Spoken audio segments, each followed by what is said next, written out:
কি কেমন একটা সেই লাক্সারি ব্যাপার লাগছে না? এর সাদা, আমি ওপরে কালো।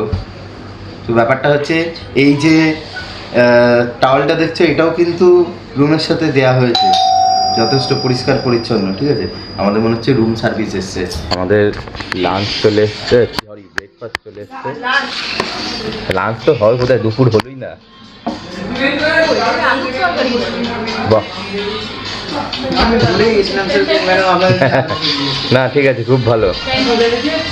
ওকে, তো আমাদের এই যে লাঞ্চ চলে এসছে, লুচি, ও সরি, এই আমাদের ব্রেকফাস্ট চলে এসছে। আরে শুধু খিদে পাচ্ছে তো, ওই জন্য লাঞ্চ বেরোচ্ছে, দর্শকরা জানে। এই যে লুচি চলে এসছে, সাথে আলু চচ্চড়ি। So hello guys, welcome back to another new video and good morning. তো আমরা এখন চলছি হচ্ছে সমুদ্রে ঝাঁপাতে, লাফালাফি করতে, স্নান করতে। এমনিতে এখন প্রচুর মানে রোদের তাপটা বেড়ে গেছে, সকাল হয়েছে, ভোরবেলার দিকে একটুখানি টেম্পারেচার কম থাকে ঠিকই, কিন্তু যেই একটুখানি রোদটা ওঠে, আর রোদটা ওঠার সাথে সাথেই মনে হয় যেন সেই মানে আগুনের মধ্যে বসে আছি, এরকম টাইপের দশা হয়ে যায়। তো আজকে আমরা স্নান করব ওল্ড দীঘা বিচে। এর আগে তো ওল্ড দীঘা বিচে আমাদের স্নান হয়নি, আমরা উদয়পুর ট্যুরে স্নান করেছি, বাট আজকে আমরা ওল্ড দীঘাতে স্নান করব। হোটেল থেকে বেরিয়েই আমরা একটা টোটো নিয়েছি, কারণ আমরা ব্রেকফাস্ট করে বেরিয়েছি তো, আর ব্রেকফাস্ট করে আবার হেঁটে যেতে ভালো লাগছিল না। অবশ্য আমাদের হোটেল থেকে বিচ খুব বেশি দূরে নয়, মোটামুটি ওই 6-7 মিনিটের হাঁটা। তো আমরা এই টোটোতে বসে আছি, আর এখন আমরা বিচের দিকে যাচ্ছি। হ্যাঁ, কি হয়েছে? আচ্ছা ঠিক আছে, তুমি হাঁটবে তো? আমরা তো হাঁটি, তোমাকেই হাঁটতে হবে। আমিও তো হাঁটি। অ্যাকচুয়ালি এখন যাওয়াটা দরকার ছিল, হেঁটে আসার সময়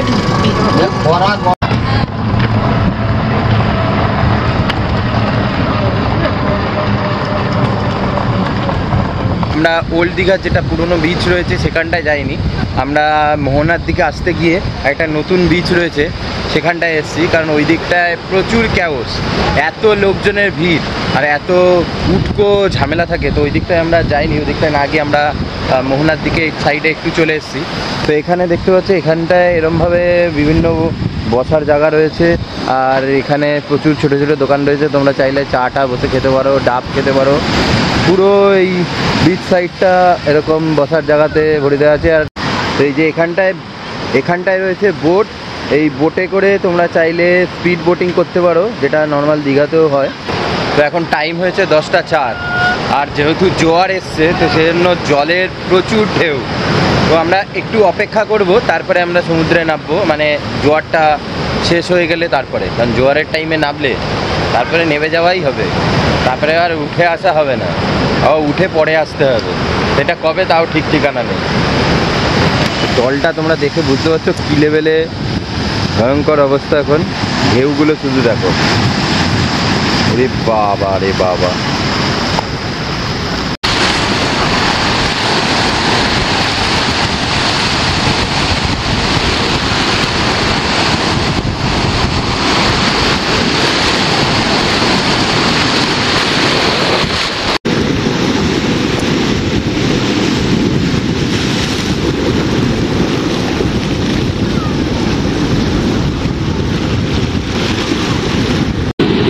ঢেউ দেখো, ঢেউ, জল কমার তো নাম নেই, মানে জোয়ার কমার তো নাম নেই, উল্টে আরো বেরিয়েই চলেছে।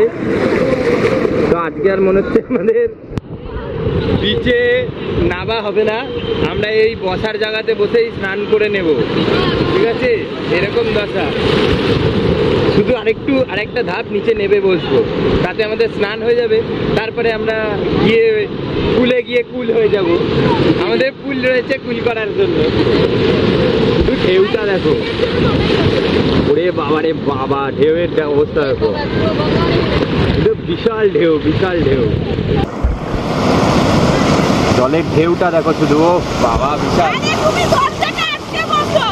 দরজা আটকে বসো মানে? এটা দরজা, এই দুটো বসার জায়গার মাঝখানে আমি বসে রয়েছি, জলের ঢেউ আসছে, এটাকে বলে কিনা দরজা? এটা কিসের দরজা?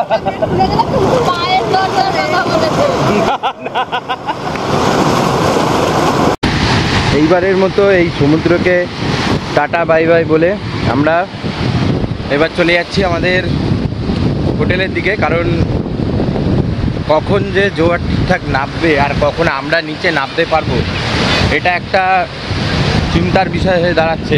তারপরে দেখা যাবে যখন মানে জোয়ারটা নামলো আর আমরা জলে নামার মতো সিচুয়েশান হলো, এবার জলে নামলেই তো আর নেবে 10 মিনিটে উঠতে পারবো না, জলে নেবে কম করে 1 ঘন্টা 1.5 ঘন্টা তো থাকতেই হবে। আর জলটা যা কাদা।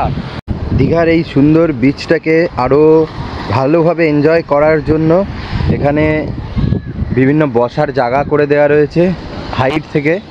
আর এইগুলোতে বসার সবথেকে বেস্ট টাইম হচ্ছে সকালবেলা আর সন্ধ্যাবেলা। কারণ দুপুরবেলা যা রোদ্দুর তাতে অবস্থা খারাপ হয়ে যাবে। আর সকালবেলা আর সন্ধ্যেবেলা হচ্ছে বসার আইডিয়াল টাইম। খুব সুন্দর হাওয়া লাগবে, আরামসে বসে 2 ঘন্টা 3 ঘন্টা কেটে যাবে। খুব অসাধারণ একটা ভিউ এনজয় করতে পারবে। ঠিক এখান থেকে এরম টাইপের দেখতে লাগছে। আর একটু উঁচুতে হলে তো আরও ভালো লাগবে ভিউটা দেখতে। ওই যে সামনে ওটা দেখছো, এটা লেভেল রয়েছে, লেভেলটা তো অলরেডি ঢেকে গেছে জলে। তাহলে জলের লেভেলটা কতটা উঠে গেছে ওপরে বোঝাই যাচ্ছে। আমরা এখন চলে এসেছি পুলে, কারণ সমুদ্রে তো আমাদের বেশি লাফালাফি তো হয়নি, তো সেখানে এবারে যা মজা পুরোটাই পুলে করতে হবে। অলরেডি দেখতে সবাই নেমে গেছে পুলে, তো এবারে আমিও যাব, আমারও এখন যাওয়ার পালা। এই দেখো অলরেডি সবাই লাফালাফি বল ঠল নিয়ে সবাই জলে চলে গেছে। আর সুপ্রীতির হয়েছে বড় চিন্তার বিষয়, কারণ কালকের থেকেও নাকি আজকে একটু জলটা বেশি ছিল। সুপ্রীতি বলছে, কি হয়েছে সুপ্রীতি? কি হয়েছে? সুপ্রীতির গলা পর্যন্ত জল, তাও কি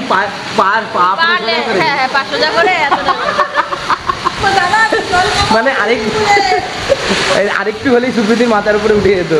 সুপ্রীতি বলছে কি, সুপ্রীতি বলে জল জল জল, সুপ্রীতি বলছে দাদা একটু জলটা কমাবে, আমি নামতে পারছি না, ডুবে যাবো।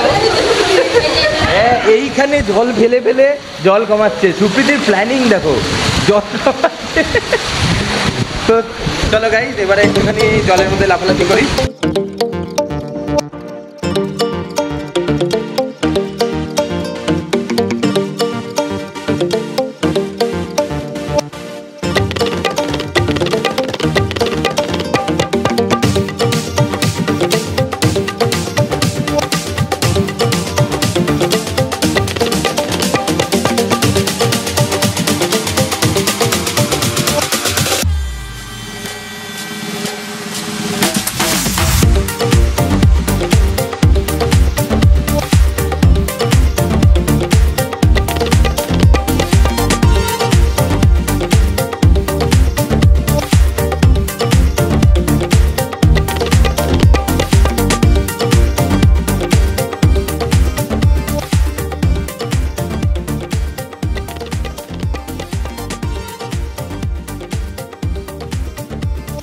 তো বিচ থেকে আমরা এসে পুলে নেমেছি। পুল থেকে স্নান করে এই যে আমাদের এখন ব্যাগ ফ্যাগ প্যাকিং হয়ে গেছে, কারণ আমাদের ট্রেন রয়েছে। আমরা যাওয়ার আগে একটুখানি চা খেয়ে নিচ্ছি, সবাই অলরেডি রেডি। এরপরে আমরা বেরোবো। আমাদের টোটো বলা হয়েছে, টোটো আমাদের এখানে চলে আসবে, আর সেই টোটো করে আমরা চলে যাবো হচ্ছে নিউ দীঘা স্টেশন। তারপরে ওখান থেকে আমাদের ট্রেন আছে, ট্রেন ধরে আমরা হাওড়া যাব, হাওড়া থেকে তারপরে আবার গাড়ি ঠাড়ি ধরে বাড়ি যাব। তো দীঘাকে আমরা টাটা জানিয়ে এবার আমরা বাড়ির দিকে রওনা দিচ্ছি। আমরা এখন নিউ দীঘা স্টেশনে যাব, ওখান থেকে তো ট্রেন ধরবো কান্ডারি এক্সপ্রেস।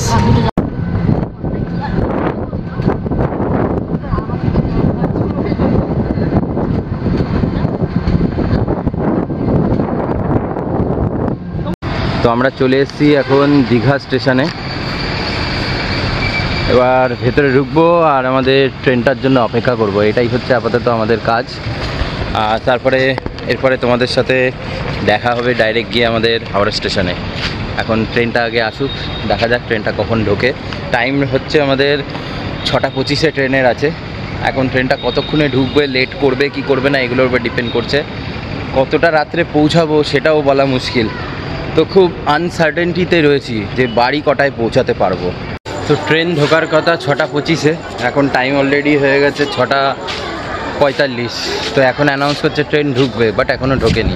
অবশেষে 5:50-এ দীঘা ঢোকার ট্রেন 7:08-এ দীঘায় এসে পৌঁছালো সুপারফাস্ট কান্দারি এক্সপ্রেস।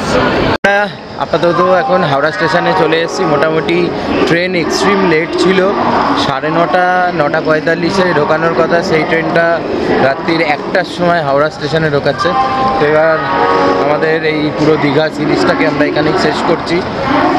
তোমাদের সাথে দেখা হবে আরেকটা নতুন জায়গায় নতুন একটা ভিডিওতে। ততক্ষণের জন্য টাটা, বাই বাই।